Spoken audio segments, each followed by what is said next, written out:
प्रभु ने अनेक लक्षणों का वर्णन किया, पर अंत में उन्होंने यही कहा कि संत का सबसे बड़ा लक्षण यही है कि वह निरंतर परहित में, परोपकार में संलग्न रहता है। और सत्य तो यही है, प्रभु ने कहा कि परहित से बढ़कर के कोई धर्म है ही नहीं, और दूसरे को कष्ट पहुंचाना यह सबसे बड़ा पाप है। तो प्रभु परहित शब्द के माध्यम से प्रभु ने वह धर्म का सूत्र दिया तो सभी लोगों के लिए समान रूप से उपयोगी है। और इस संदर्भ में जो बात कल कही जा रही थी कि यहाँ पर सुख और हित शब्द के अंतर को समझना आवश्यक है। कभी कभी ऐसा होता है कि सुख और हित, उन दोनों में कोई भेद नहीं होता, पर ऐसा भी होता है कि जब सुख में और हित में भेद हो तो सुख का अभिप्राय है जो मन को प्रिय प्रतीत होता है, अच्छा लगता है, वह सुख है। और हित का तात्पर्य है कि तत्काल चाहे वह प्रिय न लग रहा हो, पर वो अंत में व्यक्ति का उसके द्वारा कल्याण हो, तो ये हित की परिभाषा है।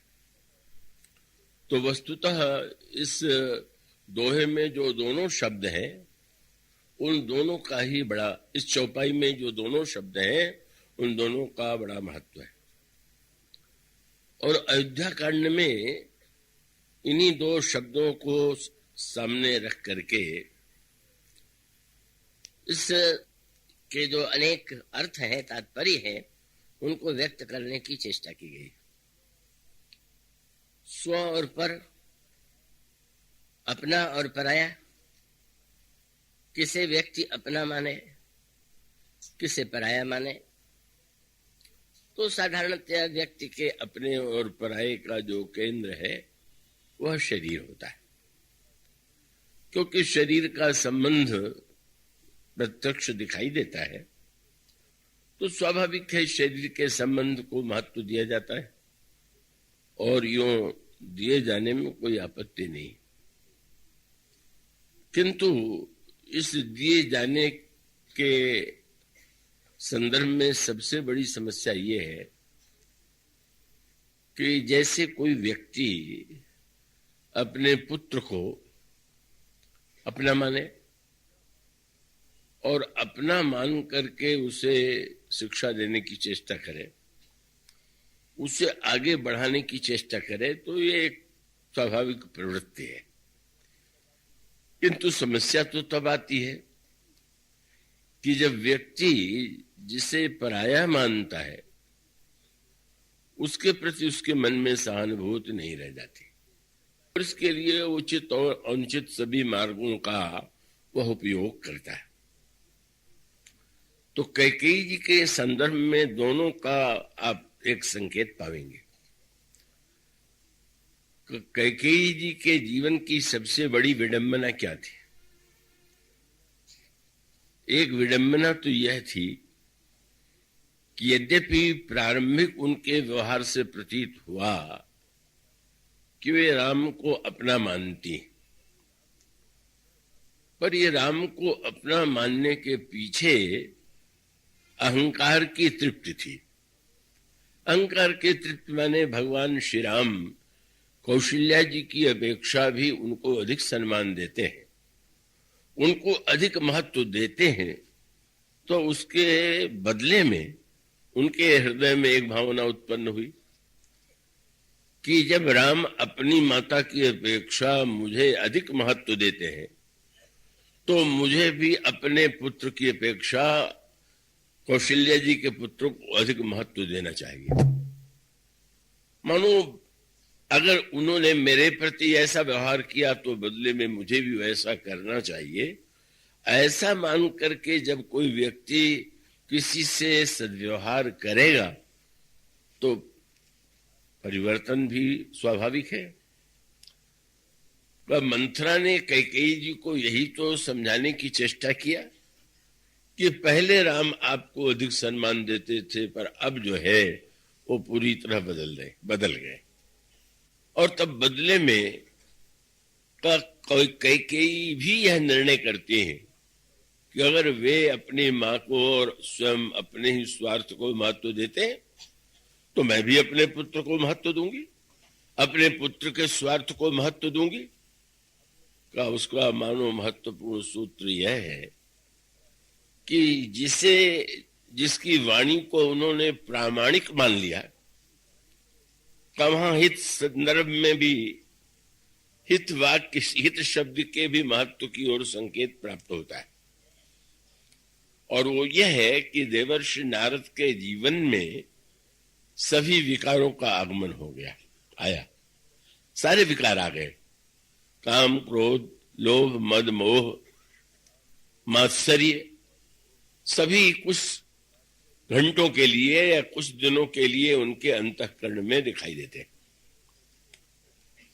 और उसी का यह परिणाम उस रूप में आता है कि नारद जी ने यह मान लिया था कि मैं तो काम का विजेता हूं, तो विश्व मोहिनी की लीला के द्वारा भगवान यह बताना चाहते थे कि यह भ्रम मत मान लो कि अगर तुम्हारे जीवन में कभी काम की वृत्ति नहीं आई तो फिर भविष्य में कभी नहीं आएगी। ये बड़ी सचेत करने वाली बात है। अनेक अवसर जीवन में आते हैं जब व्यक्ति अच्छे कार्य करता है, अनेक अवसर आते हैं जब वो क्षमा भी कर देता है, अनेक अवसर आते हैं कि जब व्यक्ति उदारता से देता भी है, लेकिन वह स्थायी भाव तो नहीं होता है। आज जो बड़ा उदार है वो कल प्रति का कृपण हो जाता है। आज जो क्षमाशील है वो बदला लेने की वृत्ति से प्रेरित हो जाता है। तो स्वाभाविक रूप से मनुष्य के अंतःकरण के सद्गुण जो है वो परिवर्तनशील है। तो परिवर्तनशील विश्व में वस्तुतः अपरिवर्तित कौन है, न बदलने वाला कौन है? और वो न बदलने वाला ईश्वर है। तो देवर्षि नारद ने यह जब मान लिया कि मैंने तो काम को परास्त कर दिया, तो भगवान ने जब विश्व मोहिनी की लीला को प्रस्तुत किया तो वे बताना चाहते थे कि क्या सचमुच काम की वृत्ति को तुमने सदा सदा के लिए परास्त कर दिया क्या?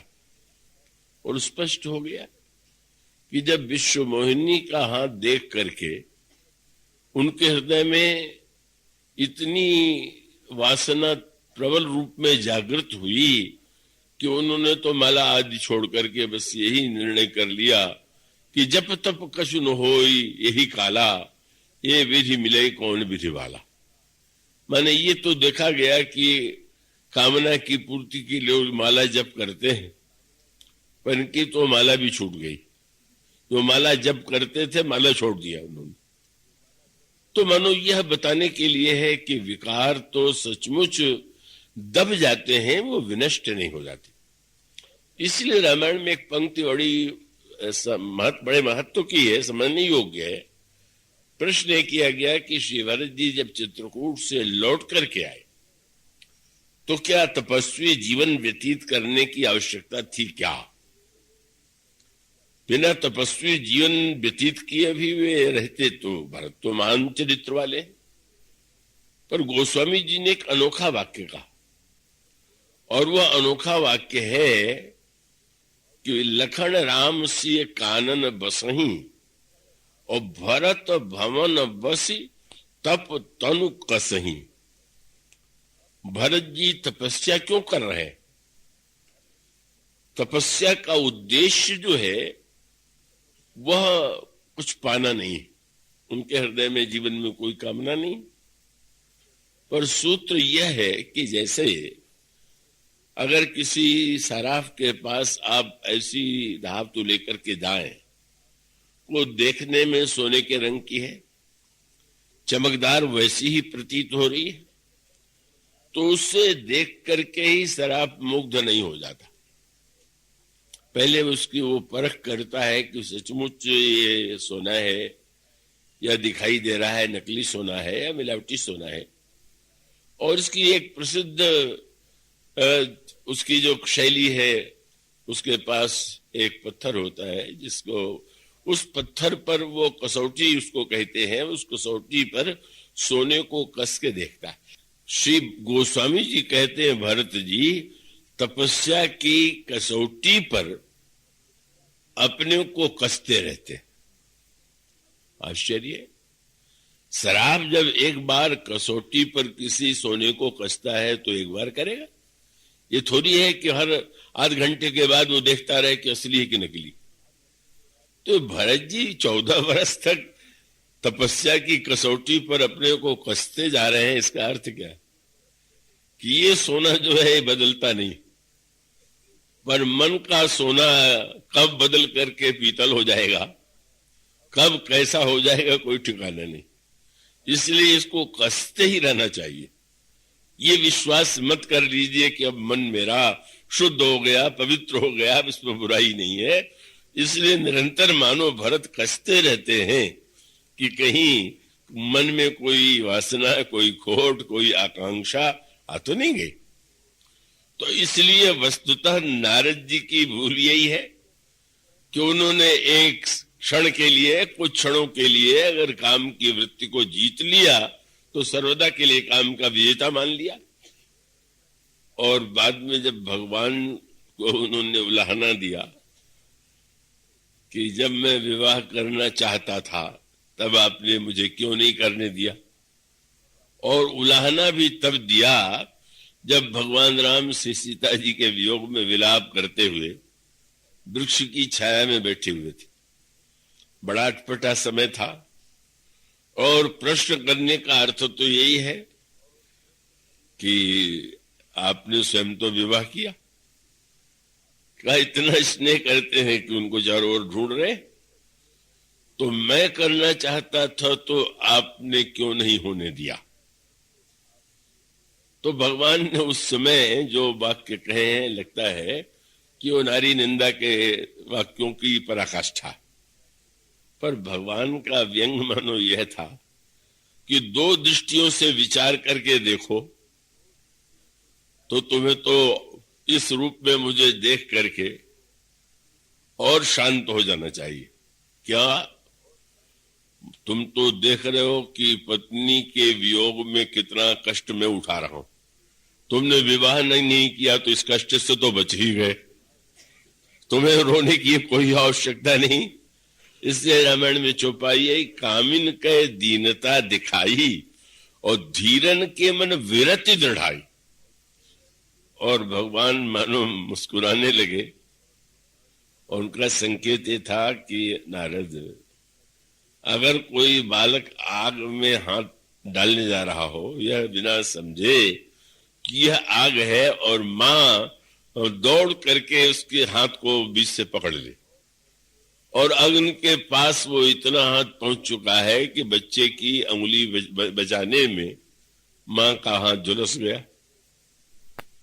अगर अब बच्चा मां से उलाहना दे कि आग की तुम निंदा करती हो पर तुम्हारा हाथ तो स्वयं झुलसा है, तो ये तो बालक के लिए बड़ी कृतज्ञता की बात है। मानो भगवान का संकेत ये था कि अगर तुम ये समझते हो कि मैं रो क्यों रहा हूं, तो तुम जिस अग्नि को पकड़ने जा रहे थे उसको बचाने में ही तो ये मेरे हाथ क्यों, बोले उसके बाद ही तो तुमने मुझे शाप दे दिया कि ममा अपकार कीन तुम भारी, नारी विरह तुम हो दुखारी।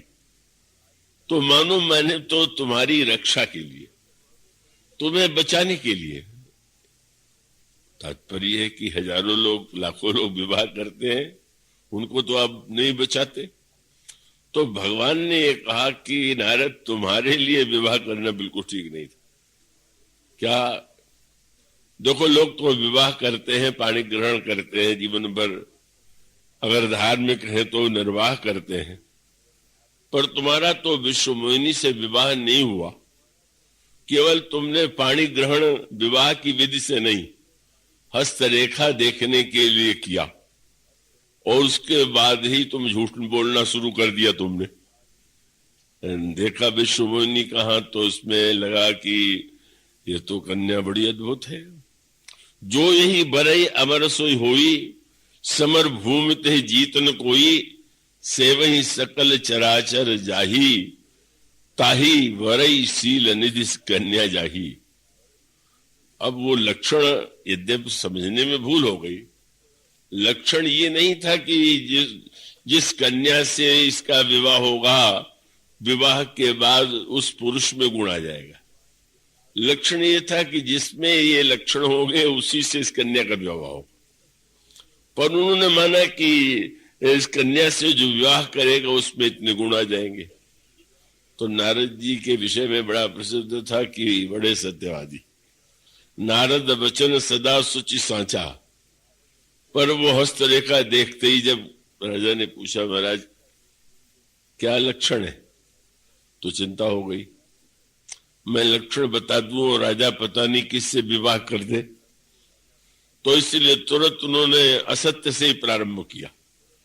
लक्षण सब विचार ही उर राखे, और कछु को बनाए भूप सनभाग। अच्छा है, शुभ लक्षण है। मानो भगवान का तात्पर्य है कि उल्टी बात हो गई। पाणी ग्रहण धर्म है, पर जहां केवल व्यवहारिक पाणी ग्रहण में तुम में असत्य प्रारंभ हो गया, तो विवाह हो जाता तो क्या होता, ये कल्पना तुम कर लो। मानो तुम उसके अधिकारी नहीं थे, इसलिए मैंने तुम्हारा विवाह नहीं होने दिया। पर वहां पर नारद जी में इतने विकार आ जाने पर भी नारद बच क्यों गए? और उसका उत्तर एक ही है कि नारद जी में काम की वृत्ति आई, विवाह की वृत्ति आई, पर उनके मुख से उनके मन में एक बात आई।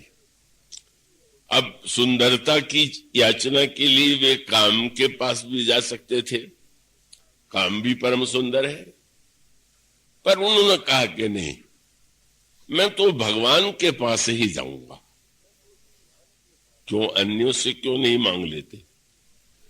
काम को भी तुमने परास्त करके क्षमा कर दिया है, तो वो भी तो परम सुंदर है। तो उन्होंने कहा कि नहीं, मोरे हित हरिसम नहीं कोई, मेरा हितैषी भगवान से बढ़ के कोई नहीं। इतने प्रसन्न हो गए प्रभु कि चलो सब कुछ भूल गया, पर हितैषी की पहचान नहीं भूली। और जब तुम्हारे मन में ये बात आती है कि मेरा हितैषी भगवान से बढ़ के कोई नहीं, और यही सत्य है कि सचमुच हितैषी तो सर्वदा सर्वकाल में एकमात्र भगवान ही है। और इसलिए उनका है विश्वास फलीभूत हुआ। नारद जी का ये मान बैठे और माना कि मेरे हितैषी तो भगवान, और भगवान से भी यही कहा ये भी नाथ हो ये तुम हो। और भगवान ने प्रसन्न होकर के कहा अच्छा तब तो तुमने मुझे जब हितैषी मान लिया है तो तुम्हारा हित करना और मेरा कार्य। और कैकेयी जी की भूल क्या थी? कैकेयी जी के मन में भी दोष आ गए। मंथरा के संग से लोभ की वृत्ति जागृत हुई, क्रोध आया, और नाना प्रकार के ऐसे अनेक कार्य उनकी वाणी के और उनके द्वारा हुए कि जो धर्म के प्रतिकूल थे। पर कैकेयी जी का सबसे बड़ा दुर्भाग्य क्या था? नारद जी सब भूल गए पर हितैषी को नहीं भूले। और कैकेयी जी जिन्हें श्री राम इतना सम्मान देते, इतना महत्व देते, उन्होंने मंथरा से कहा कि मंथरा अब मैं निश्चित कर एक ही बात मैं आज कह सकती हूं कि तोई सम हित न मोरो संसारा, तुमसे बढ़ के मेरा कोई हितैषी नहीं। मानो सच्चे हितैषी भगवान को भूल करके जब मंथरा को उन्होंने परम हितैषी मान लिया, तो स्वाभाविक उसका जो परिणाम होना चाहिए तो वही हुआ। जब उनको उन्होंने तो ये कहा कि अयोध्या में अगर मेरा कोई हितैषी है तो तुम हो। और सच बात तो यह है कि जैसे कोई नदी में बह रहा हो और कोई उसको पकड़ के हाथ बचा ले, वही मेरी दशा थी। मैं तो बही जा रही थी, लेकिन थोई समहित न मोर संसारा, बहे जात कह बहे सी अधारा। इतना महत्व जब कोई व्यक्ति ईश्वर के स्थान पर, जब मंथरा, उसको अनेक रूपों में प्रस्तुत किया गया है आध्यात्मिक अर्थों में, ज्ञानियों की दृष्टि में वो द्वैत बुद्धि है, जिसमें मेरे और तेरेपन की वृत्ति है, वो मंथरा का चरित्र है। और उसी मेरे तेरेपन की वृत्ति को उसने प्रविष्ट करा दिया कैकेयी जी के जीवन में। और भक्त कहते हैं कि यह मंथरा जो है संशयात्मिक वृत्ति है, का भक्त का सबसे बड़ा आधार विश्वास है। बिन विश्वास भगति नहीं ते बिनु दवही न राम। तो कैकेयी जी के जीवन में जो श्री राम के प्रति विश्वास था, उसको संशय में बदल देने के कारण यह संशय की वृत्ति। ज्ञान की दृष्टि से वह द्वैत है, भक्ति की दृष्टि से वह संशयात्मिका वृत्ति है, और क्रिया धर्म के संदर्भ में मंथरा लोभ की वृत्ति है। लोभ की वृत्ति का वो श्री गणेश वही होता है जब उनके पिता ने यह वचन लिया महाराज श्री दशरथ से कि कैकेयी के गर्भ से जो पुत्र उत्पन्न होगा मेरी बेटी के गर्भ से, उसी को अयोध्या का राज्य दिया जाएगा। तो मानो कैकेयी को आध्यात्मिक अर्थों में क्रिया शक्ति मानते हैं। ज्ञान शक्ति से कौशल्या सुमित्रोपासनात्मिका, क्रिया शक्ति कैकेयी वेदो दशरथो नृप। कौशल्या जी ज्ञान शक्ति हैं, सुमित्रा जी उपासना शक्ति हैं, और कैकेयी जी क्रिया शक्ति है। क्रियामयी, भावनामयी और ज्ञानमयी, इन तीनों रानियों का स्वभाव इन तीनों शब्दों में समाया हुआ। तो अब स्वाभाविक है, क्रिया की यह प्रकृति है। क्रिया करने वाला यह चाहता है कि जो मैं कर रहा हूं उसके बदले में मुझे क्या मिलेगा। ये क्रिया का सहज स्वभाव है। जो क्रिया परायण होगा वो तो इसी बात को सामने रख करके क्रिया करेगा। तो मानो यूं कह सकते हैं कि महाराज कैकेयी नरेश अगर अभिमान है और उन्होंने क्रिया रूपा कैकेयी को जन्म दिया, तो उस समय अगर यह प्रश्न आया कि उन्होंने मुझे जो वचन दिया वह महत्वपूर्ण है कि जो सूर्यवंश की शाश्वत परंपरा है, जेठ स्वामी सेवक लघु भाई, यह दिनकर कुल रीत सुहाई, तो कहीं ऐसा तो नहीं होगा। क्रिया परायण व्यक्ति थोड़ा संशय युक्त भी होता है। अभी तो कह दिया, आगे नहीं किया तो उनको ये लगा कि कोई ऐसा बुद्धिमान व्यक्ति होना चाहिए कि जो कैकेयी हमारी बेटी के स्वार्थ की रक्षा करे। और उनको अपने नगर में सबसे बुद्धिमती जो दिखाई पड़ी वह मंथरा थी, और उन्होंने कैकेयी के साथ साथ मंथरा को भी भेज दिया। कैकेयी क्रिया शक्ति है, तो मंथरा जो है वो मानो लोभ की वृत्ति है। जहां क्रिया है वहां लोभ है, और इस तरह से अयोध्या में क्रिया और लोभ का यह आगमन होता है। लेकिन वहां का वातावरण जो है वो तो इससे भिन्न है। वहां उदारता है। कौशल्या जी ने उन्हें सबसे अधिक महत्व दिया, सम्मान दिया, सबने उनको स्नेह दिया। इसलिए उस सद्व्यवहार के परिणाम स्वरूप उनके अंतर हृदय में जो पिता के द्वारा डाले गए संस्कार थे वो दब गए। पर मंथरा की चतुराई ये है कि वो तो बाल्यावस्था से साथ में रही है, तो जो संस्कार ढक गए थे अयोध्या के वातावरण में, का उस संस्कार को उसने फिर से उनको चैतन्य कर दिया। गोस्वामी जी ने इसके दृष्टांत दिया वर्षा ऋतु का। कैकेयी की बुद्धि अगर भूमि है तो मंथरा वर्षा के समान है। तो आपने देखा होगा जब वर्षा होती है तो खेत में जो किसान बीज डालता है वो तो जन्म लेता ही है, पर जो नहीं डालता वो भी पैदा होता। नाना प्रकार की घास और नाना प्रकार के ऐसे जंतु उत्पन्न हो जाते हैं कि जिसको जीव ने डाला नहीं, मनुष्य ने नहीं डाला।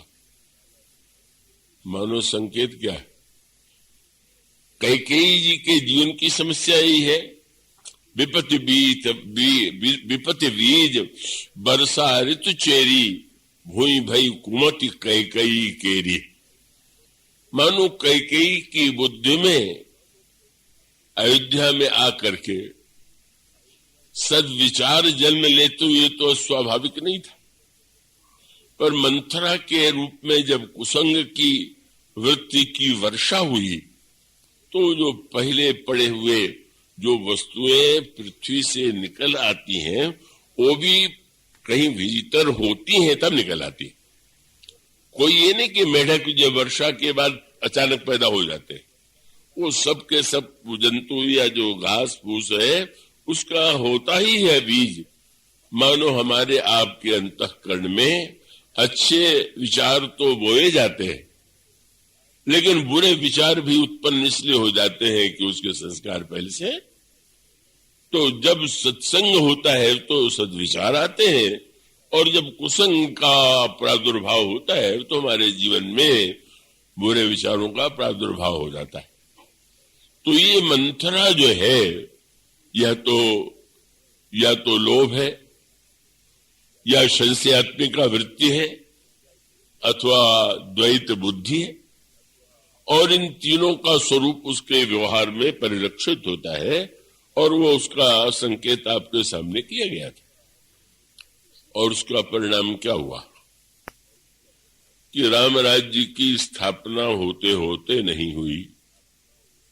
महर्षि दशरथ के हृदय में राम राज्य के निर्माण का संकल्प था, पर उस संकल्प में बस वही, अगर यूं कहें तो अधिक अच्छा होगा।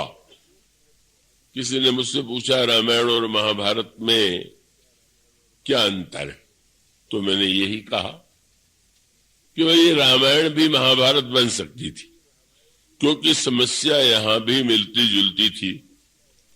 यहाँ कैकेयी जी हैं जो बड़ी तेजस्विनी थी, पतिव्रता थी। महाराज दशरथ के प्रति उनके हृदय में बहुत बहुत स्नेह था, और महाभारत काल में जो गांधारी हैं उनका भी धृतराष्ट्र के प्रति कितना प्रगाढ़ प्रेम था कि जब उन्होंने देखा कि पति की आंखें नहीं है तो उन्होंने कहा मैं भी अब अपनी दृष्टि से किसी वस्तु को नहीं देखूंगी। उन्होंने अपनी आंख पर पट्टी बांध लिया। किंतु एक मनोवैज्ञानिक साम्य भी था। कैकेयी के चरित्र में अनेक सद्गुण हैं, और महारानी गांधारी के चरित्र में अनेक सद्गुण हैं, पर महारानी गांधारी के मन में एक कष्ट है कि उनके पतिदेव को राज्य सिंहासन नहीं मिला। पांडु की अपेक्षा धृतराष्ट्र बड़े थे, और बड़े होने के नाते राज्य पर सिंहासन पर धृतराष्ट्र को बैठाया जाना चाहिए था। पर निर्णय यह हुआ कि जब महाराज धृतराष्ट्र की आंखें नहीं है और राजकाज चलाने के लिए तो व्यक्ति के पास दृष्टि भी चाहिए, तो यही लगा कि पांडु उनके अनुगामी भाई है तो राज्य उनको दे दिया जाए। तो अब गांधारी के मन में ये बात है कि हमारे पतिदेव राज्य से वंचित रहे, पर वो बुद्धिमान होने के नाते ठीक है, अब जो हुआ वो तो हुआ। पर एक विचित्र संयोग बना, गांधारी गर्भवती हुई, और उधर समाचार मिला कि कुंती भी गर्भवती है। और तब गांधारी के मन में यह बात आई कि अगर मेरे गर्भ से पहले पुत्र का जन्म हो जाए तो हमारे पतिदेव को जो राज्य नहीं मिला था ज्येष्ठ होने के नाते मेरे पुत्र को मिल जाएगा, और इस तरह से पहले जो भूल हुई है उसका परिमार्जन होगा।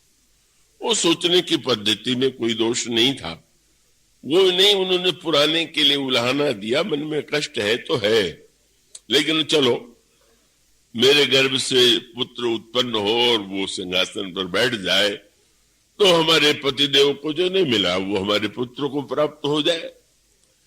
पर विडंबना, पता चला कि कुंती के गर्भ से पुत्र का जन्म पहले हो गया।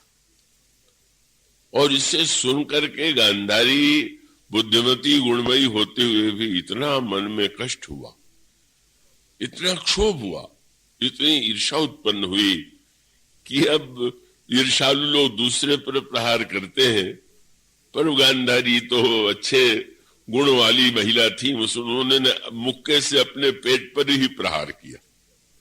वो कथाएं बड़ी विचित्र आती हैं। वो पुत्र जो जन्म लेते हैं वो मानो 100 टुकड़े में बटा हुआ, और फिर उसको व्यास जी ने और विविध पद्धतियों के द्वारा वो 100 पुत्र के रूप में उनका जन्म हुआ। आगे चल करके आप देखेंगे कि गांधारी जो है वो दुर्योधन को समझाती भी रहती, लेकिन मूल में वृत्ति यही थी कि वे चाहती थी कि राज्य मेरे पुत्र को मिल जाए। ये संस्कार गहराई से था और उसका परिणाम सामने आया। महारानी कैकेयी के पिता ने भी वही संस्कार डाला था। वहां तो वचन भी लिया गया था कि उनके गर्भ से, बेटी के गर्भ से जो पुत्र जन्म होगा उसको राज्य मिलेगा। तो वो संस्कार जो गांधारी में है कैकेयी जी में भी, और अंतर कहां पड़ गया। गांधारी के का पुत्र दुर्योधन है और उसका परिणाम है महाभारत, और कैकेयी जी का भी पुत्र दुर्योधन जैसा कोई होता तो यहां पर भी महाभारत ही होता, फिर वो रामायण न रह जाती। लेकिन यहां तो बस बात उल्टी थी, वहां दुर्योधन का जन्म हुआ या श्री भरत का जन्म हो गया। मानो परिवर्तन जो होता है वो तो दुर्योधन और भरत के अंतर का परिचय। तो अब ऐसी स्थिति में फिर वही सुख और हित की बात। कैकेयी जी को यह विश्वास था कि इससे राजा बनने से बढ़ के क्या सुख हो सकता, और मैं अपने पुत्र को राज्य दिलाऊं, यही सबसे बड़ा मेरे जीवन का लक्ष्य होना चाहिए। और वो उसके लिए इतनी कटिबद्ध है कि निश्चित रूप से राज्य तो मिलना ही चाहिए। और इसीलिए यद्यपि राज्य श्री राम छोड़ करके चले गए, और भगवान श्री राम तो बड़ी प्रसन्नता से चले गए, राज्य तो भरत को मिल रहा है, भरत तो मेरा अपना है, प्राण प्रिय है, भरत प्राण प्रिय पावई राजू। तो भगवान राम तो ये मान करके नहीं कि हमारे विमाता के बेटे को राज्य मिल रहा है, मेरे प्राण प्रिय भरत को राज्य मिल रहा है, वे तो प्रसन्नता से चले गए। पर कैकेयी के इस निर्दय व्यवहार से क्षुब्ध होकर के महाराज श्री दशरथ बाद में प्राण का परित्याग कर देते। और उसके बाद जब गुरु वशिष्ठ की आज्ञा से श्री भरत बुलाए गए तो गोस्वामी ने लिखा कि सारी अयोध्या को श्री भरत ने देखा तो घर मसान जन परिजन भूता, पतिहित हेतु मनहु जम दूता। लेकिन ज्यों ही कैकेयी ने सुना इतनी प्रसन्न हो गई। गोस्वामी जी कहते हैं कि कैकेयी हर्षित यही भांति, मदहु मनहु मुदित दौ लाग किराती। और भरत जी के आगमन का समाचार सुन करके सोने का थाल, उसमें दीपक, भरत को ऐसा लगा कि जब मैं भरत को बताऊंगी कि उसको राज्य दिलाने के लिए मुझे कितना अधिक कष्ट उठाना पड़ा, तो भरत कितना गदगद होकर मेरे चरणों में गिरेगा कि मां तुम मुझसे कितना स्नेह करती हो, तुमने मेरे लिए क्या नहीं किया। और इसीलिए लिखा हुआ है कि बस आरती उतारने लगी भरत की, और भरत चारों ओर ढूंढ रहे हैं भैया राम कहाँ है, लक्ष्मण जी कहाँ है? आश्चर्य है, पिताजी भी नहीं दिखाई दे रहे।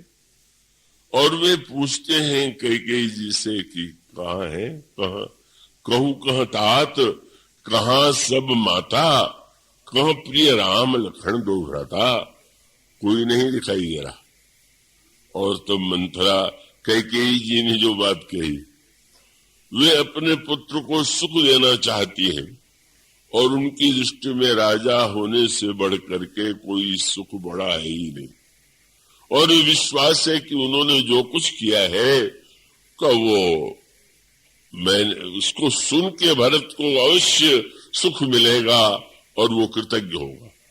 और तब उन्होंने यही कहा कि तात बात में सकल समारी, सब कुछ मैंने ठीक कर लिया। और ध्यान दिया कि मंथरा ने सहायता किया है तो राज्य मिलने के बाद भरत पुरस्कार भी तो देंगे, तो मुझे तो प्रणाम ही कर सकते हैं। इसलिए मैं याद दिला दूं कि मंथरा को नहीं भूलना। भाई मंथरा सहाय बिचारी, अकेले में तो मंथरा को गुरु मानती है, पर अब इस समय बेटे के सामने तो बिचारी शब्द के द्वारा ही